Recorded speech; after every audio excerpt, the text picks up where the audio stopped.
প্রিয় লিসনার্স, আসসালামু আলাইকুম। আপনাদের মাঝে নিয়ে আসলাম এই গল্পের দ্বিতীয় পর্বে। চলুন শুরু করা যাক।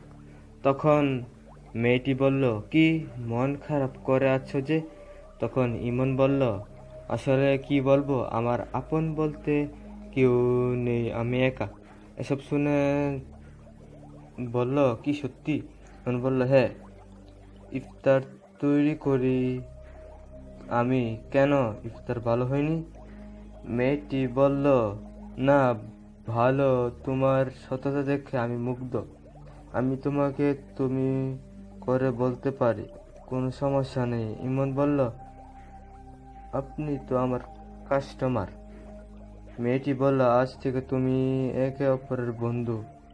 আমি বন্ধু, তুমিও বন্ধু। ইমন বলল, সত্যি? তখন মেয়েটি বলল, হ্যাঁ, সত্যি। তখন মেয়েটি বলল, আজ আসি। কত টাকা হয়েছে? ইমন বলল, আর টাকা লাগবে না, এমনি চলে যাও। আমার বন্ধু, তাহলে টাকা নিয়ে কি করবো আমি? মেয়েটি বলল, সত্যি? তোমার নাম কি? ইমন বলল, আমার নাম ইমন। তখন মেয়েটি বলল, খুব সুন্দর নাম। আমার নাম আরিফা।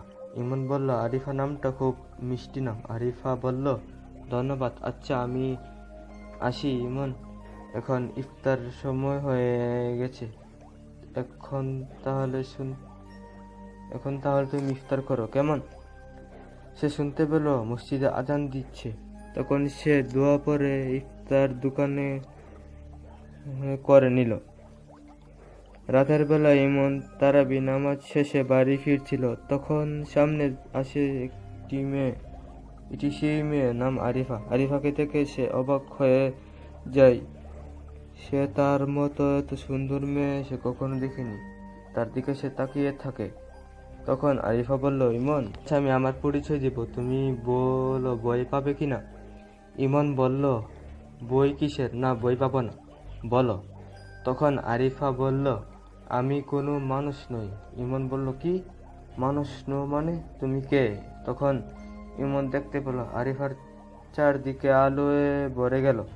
আরিফা বলল, আমি ভিন্ন জগতের প্রাণী, আমি একটি পরী। শেষ পর্বে কি হবে, ইমন কি তা বিশ্বাস করবে? সে যে আসলে কি পরী কিনা তা শেষ পর্বে জানতে পারবো।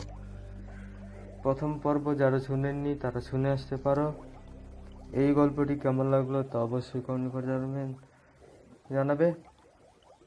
আগামীকাল বা এর পরের দিন নিয়ে আসবো এর দ্বিতীয় বা শেষ